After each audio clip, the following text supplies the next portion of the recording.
Charles Hardin Holly, later known as Buddy Holly, was born on September 7, 1936, in Lubbock, Texas. He grew up in a modest family surrounded by the sounds of country, gospel, and rhythm and blues. From a young age, music seemed to run in his veins. Buddy's brothers taught him how to play guitar, and by the time he was a teenager, he was already performing with friends around town.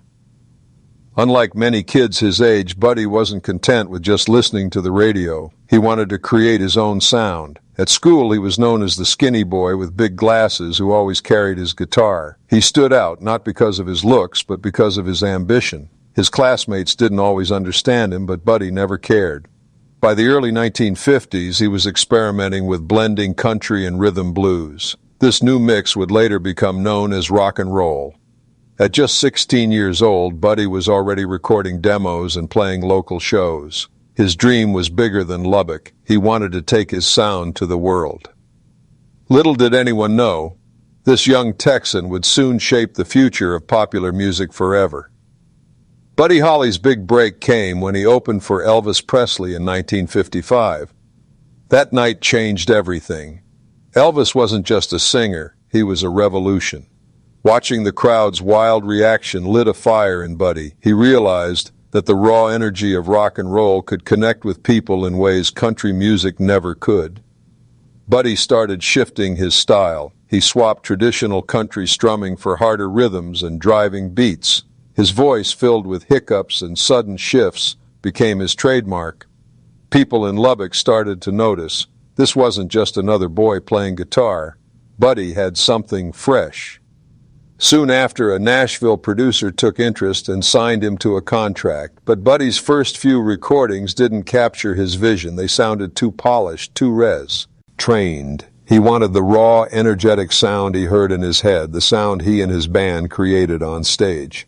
So Buddy took control. With his band, the Crickets, he crafted songs like That'll Be the Day, mixing twangy guitars, steady backbeats, and his unique vocal style.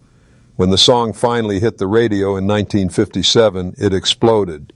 The world now knew Buddy Holly's name. Buddy Holly realized early that he needed a tight band to match his creative energy.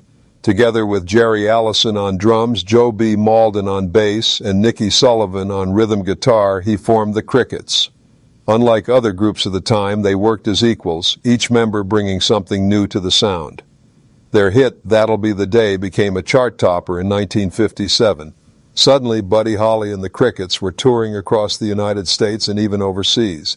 Audiences were stunned by their fresh sound. The mix of country rhythm, blues influence, and Buddy's unique voice created something entirely new.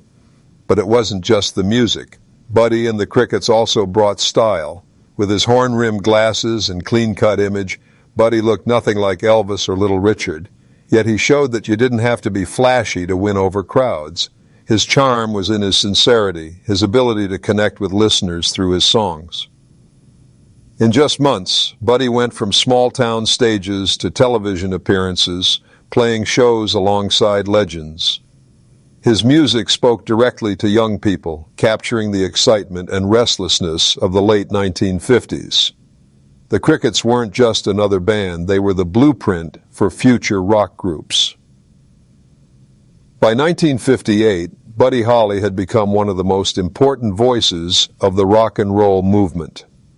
While other artists focused on being performers, Buddy wanted to be a songwriter and producer too. He insisted on writing his own material, something few rock singers did at the time.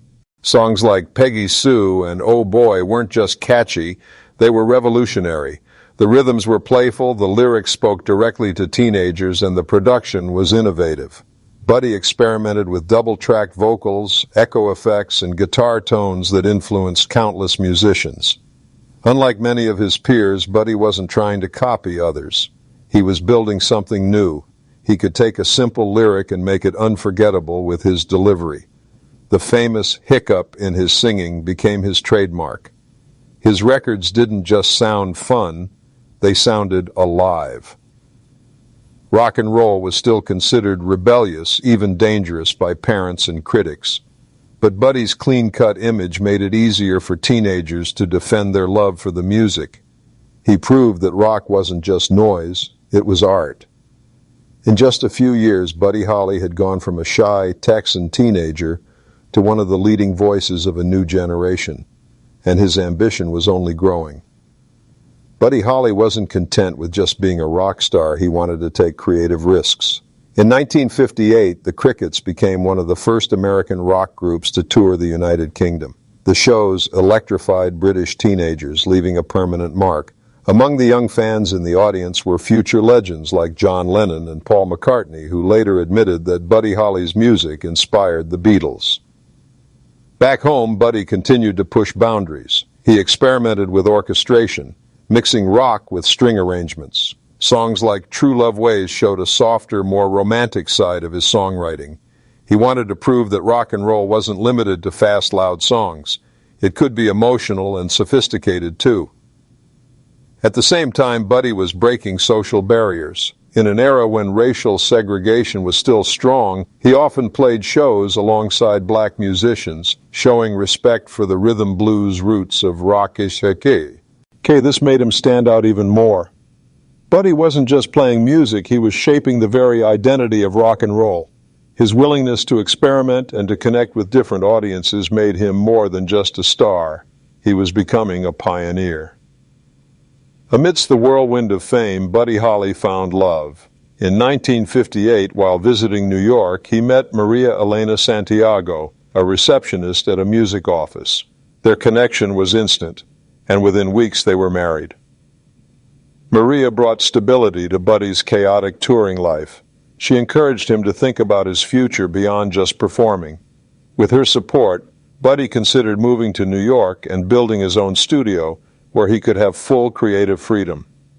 The marriage also influenced his music. Songs like True Love Ways were deeply personal, written as expressions of his feelings for Maria. His romantic side began to shine through, showing fans a different part of his artistry. But his new life also created tension. The Crickets weren't happy with Buddy's growing independence and his move toward New York. By late 1958, the band split. Buddy now had to navigate the music world on his own. Despite the challenges, Buddy remained focused. He was only 22 years old, but already thinking like a veteran, dreaming of owning his music, producing for others, and expanding the possibilities of rock and roll. For him, it was just the beginning of a new chapter. In early 1959, Buddy Holly faced financial struggles. With the Crickets gone and bills piling up, he decided to join the Winter Dance Party tour across the Midwest. The lineup included rising stars Ritchie Valens, J.P. the Big Bopper Richardson, and Dion and the Belmonts. The tour was grueling. The buses often broke down in freezing weather, leaving the musicians sick and exhausted. Buddy, determined to keep the show going, pushed through the hardships. Despite the rough conditions, the concerts were electric. Audiences couldn't get enough of the new wave of rock and roll stars. But behind the scenes, Buddy was frustrated. The cold and constant travel wore him down. He missed Maria, and he worried about his future. Still, he kept going, driven by his commitment to the fans.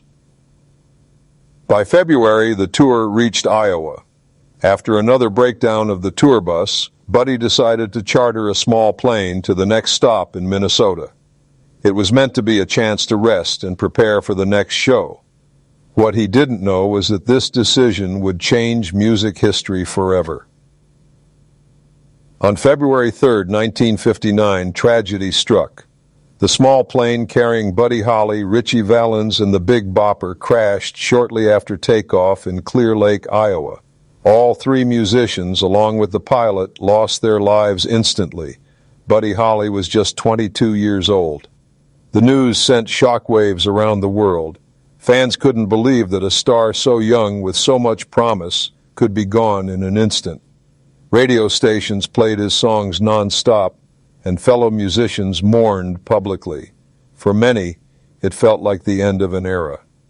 The event became known as the Day the Music Died, later immortalized in Don McLean's classic song American Pie. Buddy's death wasn't just the loss of a musician, it was the loss of a visionary who had only begun to show what he was capable of. Though his career lasted less than 3 years in the spotlight, Buddy Holly had already changed the face of popular music. His death left fans asking a haunting question: what more could he have created if he had lived longer? Buddy Holly's career may have been short, but his influence was massive. He proved that rock bands could write their own songs, play their own instruments, and control their own sound. Without Buddy, there might not have been the Beatles, the Rolling Stones, or countless other groups that shaped the 1960s.